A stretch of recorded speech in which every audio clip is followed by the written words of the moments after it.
Well, g'day and welcome. Stevie Leach is joining me from beautiful Brisbane, Queensland. Good morning, Steve. Good morning, Brad. Good morning here anyway. Yeah, well, morning there, afternoon for me here in Vegas. Now, Steve, we're talking about wealth at Global Conference, and as a business coach, wealth isn't the central theme of what we do, but it's part of what we do. Give us a bit of an idea, because you're obviously going to be teaching a bunch over there, but give us a bit of your thought or your mindset around wealth and around business and wealth. Look, our mindset, we've been working on for some years. We're relatively slow plodders, I suppose, compared to some. We're a little bit the tortoise, not the hare, Melissa and I. We've put, the business has made great revenue, but then that's been put somewhere for us, and we put it in property. On the TV a couple of weeks ago, they had some stats about property because we're going through a government, trying to shake up, and found out that of the 10,000 people living in my suburb of Kedron, there's only 6 of us that have got more than 5 properties. So you've got 0.01% of the population that has more than 5. Most people have just apparently have got the trophy property, the one investment property where they can say, I'm a property investor, but it's not built on, it's just the one. And that was quite a revelation. My clients are the same. They have a business, and the idea is get a commercial profitable enterprise runs without them. But realistically for most, I think the idea of selling their business to make a heap of money to live on for the rest of their lives, they've probably got more chance of winning the lottery. So the thinking should be that on the way to achieve that, it should be like a gold mine where you strip and exploit and get every ounce of gold out of it that you can and put that somewhere else. I think it's a great excuse for business owners that they reinvest profits into the business because they don't make enough profits to actually pull out permanently. Yeah, but if you don't, it goes back to that old pay yourself first adage, and that's a very big part of it. And I don't care whether you're a business coach or if you own a dentist business or a locksmith or a restaurant, it's still about paying yourself first. Let's just discuss that putting your money back into the business thing, because I know what you're going to teach in Vancouver isn't about this, but I think this is a really important aspect because I go 2 ways on this, Steve. Sometimes I think that because people don't know what to invest in, they don't pull money out. Other times I'm like, because they don't pull money out, they don't learn which to invest in. Do you have a theory on which way it is, or are you the same with me? It's both sides, or? I think it's a bit of, I think they love the idea of it, but you're right. They don't have the vision of what to actually do. People don't make money because they don't know what to do with it. You said, I remember many years ago, you said, you want to make real money, go buy yourself a Porsche or commit to a great car or something like that, because you need to. People don't have vision of what. I'm so looking forward to retirement because there is so much stuff we want to do. And I think people are scared of it and don't want to face it. And retirement just means financial independence, not exile to a pink and wrinkly village, getting a blue rinse and having your food through a straw. There's so much of life to live, and that's expensive to enjoy your life full time. So people just don't, you're right, they don't have the vision. And I've got, okay, it's not property that you want to invest in, fine. I've got clients that I'm working with who are investing in Bitcoin miners. They're making money from that. $6,000 will get you a shipping container, get you a 16% return or whatever it is. It doesn't matter, but just invest in something, get it out of the business, and then you've got to work out what to do with it, as you say. Yeah. When you sit down and look at it, I see one major advantage that you have is your wife, because Melissa's, look, she's not only a genius with it, but here's where I think you have an advantage that, and I can't wait for everyone to chat with her, not just learn from you, but and having Sharon Lecter there too, especially that women's lunch, I think that could be a really important part of what we do at Global. And, but the fact that she's out looking for real estate all the time and hunting it down, and then she comes to you and says, I found another 2, go and get me more deposits, will you? It's like... Melissa's been the ultimate accountability, and this is one of the elements that makes successful family investing, that it's team. It's called team. I would be nowhere without her, without the cash to invest, she probably wouldn't be very far without me. But, she'll go, oh God, we've put a couple of grand on a credit card, or, there's trouble paying. It puts pressure on me to keep rolling the money out. And then at the end of the year, she goes, oh, we put 320 grand cash into some other investment after tax. I was like, so what? The credit card was just a decoy type thing. Makes a big fuss about that sort of stuff. But she loves that stuff. She loves talking to tenants occasionally. It's like, I would poke my eyes out with chopsticks rather than do that. So, and this is one, I think that's one of the components you've got to have that we're going to cover. And hopefully, I love that Global's about investing. That's about the end game. The regionals are about the race and the journey, but Global's about what's the point of it? The first question we ask in the dive, what do you want out of life? That's the question that makes the sale. Not what do you want out of business. That's a second question. That's just the vehicle. But it's being methodical. It's avoiding premature scaling. I made some money, now I can buy a Ferrari. You said, I remember very clearly in Entrepreneurs, you had all the cars. You remember that in the room down at Royal Pines. And I think you asked the audience from memory, what do you think of this? And somebody stood up and went, I think you're a bit of a prat for having all of this stuff, spending all this money on cars. And you so eloquently, beautifully said, look, I can guarantee I spend less on cars as a percentage of my income than you do. And it's like the whole room is like, and that's yeah, good point. Yeah. It's all about percentages, I guess. It doesn't matter the amount. It's all about the percentages. But, I think two things I want to bring up that you've mentioned there. Number one, some business owners will come to Global and not bring their spouse. Give me your thoughts on that, because that one to me, I kind of want to punch people in the nose at that point. It's like, seriously, they're your best asset. Bring them. But you give me your perspective, because, you are the best asset, not the other way around. Yeah, absolutely. Look, I think it's crazy. Okay, the business is one thing. If they operate the business on their own and that's all they do and they don't worry the wife, fantastic, or the partner, that's great.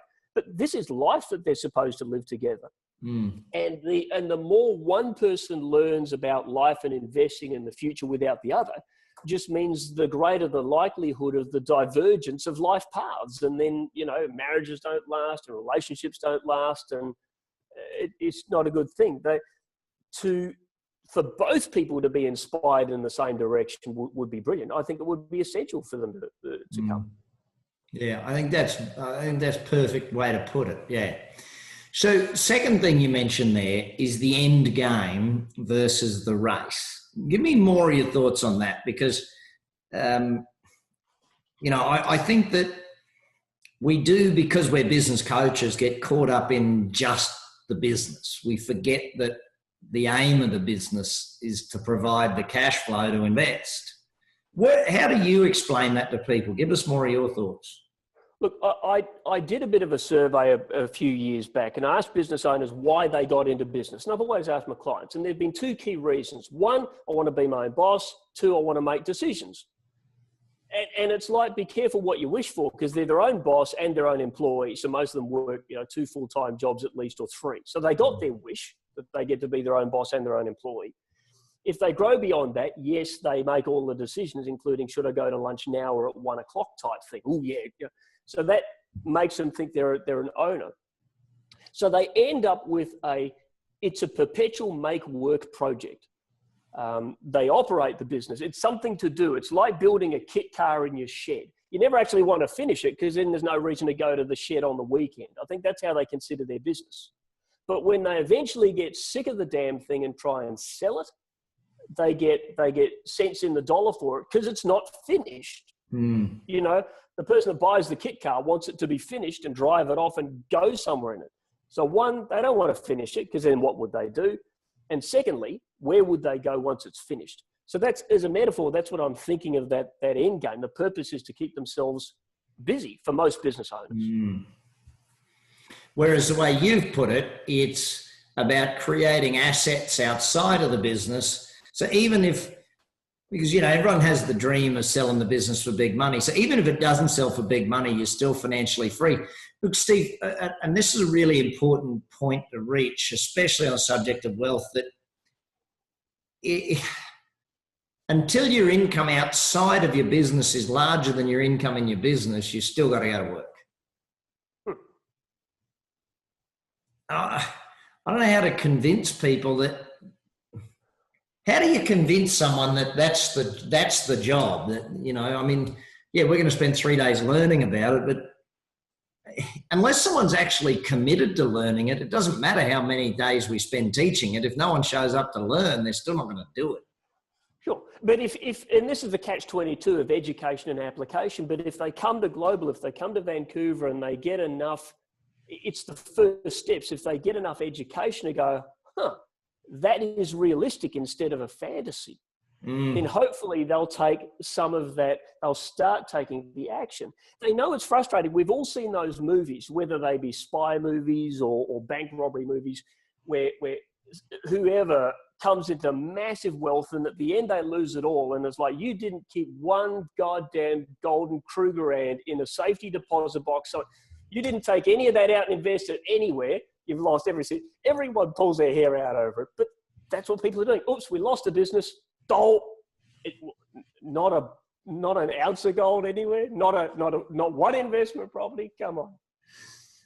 Yes. Yeah. Look, so Steve, obviously you're going to be talking real estate and sharing your story when we get to Vancouver and how you've created the wealth. And I love seeing all the pictures of when you buy a house and then some of the renovations you've done and that sort of stuff. But also I think I'd love to hear some of the stories of some of the other businesses when you come to Vancouver too, because, I think the little coin operated laundry story, that's such a great story, but I think it's a great story because the kids are learning. Now, I know my teenagers will be sitting in on all of the classes in Vancouver. How have you passed on the knowledge to your kids? Because I think that's also an important aspect of what we want everyone to learn. Look, I didn't really do it intentionally. And it was almost the same with Melissa. Melissa didn't have the opportunity. Really, Queenstown was the first time she ever saw me on stage. And I'd been in for a few years by then. So I wasn't coming home trying to coach her. Maybe I did for a couple of days, but that probably didn't work well. She's got the babies and it's like, well, that's below the line. Yeah, that wasn't going to work. So in her own time, I think the curiosity about the stuff that I was learning prompted her to do it.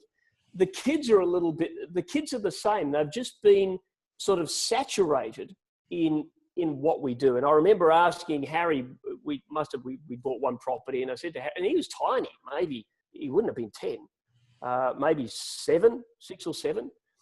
And I said, or maybe it was Mitch, I forget, I think it was Harry. What do we do with property? And he said, well, you buy a really cheap one that you can see, you can fix, you fix it, and then somebody else pays off the mortgage while it makes money. He said it was the most eloquent description of what we actually did. And he had no idea what we did. So it's just the experience that I think they've seen from and learned and appreciated. We do try and teach them about passive income and how that works. And it's always a balancing act because you don't want to create, kids that have that sense of, entitlement to everything. We're just going to wait till you drop dead. And you would be, I'm preaching to the converted there. I'm sure you have the same issues, challenges, and revelations. So, but they have I haven't tried to force it down their throats. I haven't given Mitch homework of books to read and that sort of stuff. He just one day decided that, he was going to read Jan Summers and Kiyosaki and that sort of thing. Yeah, I know having my kids around the conferences and stuff and around the other speakers, just having them listen in Africa when they sat down with and watched Travis Bell speak about the bucket list. And, they stayed in there for Brett talking a bit about real estate and, they're not 100%, but they're definitely, and I think that's an important aspect of it. So, it's a family affair, wealth. There's no two ways about it. It's you got to have the whole family on the page so that everyone understands what it looks like. And congrats on that. Look forward to all of the teachings, my friend. And Can't wait for the whole team to learn and see for real what happens when people actually do this stuff. Because, I feel like some days I've been repeating myself for 22 years. Well, actually, what are we, 24 years this year we'll have our birthday. Which reminds me, 20 years in Action Coach, Founders Club is, so presidents and chairmen are done. Now it's founders. So you join founders, and congrats on that one. But to all of the coaches and all of the Action Coach family of clients out there, wealth is not something that happens. It's something that we plan for. It's something that we do. And even having a business, we really need to plan for it. Steve, any last words before I get to say thanks, and I'll see you in Vancouver?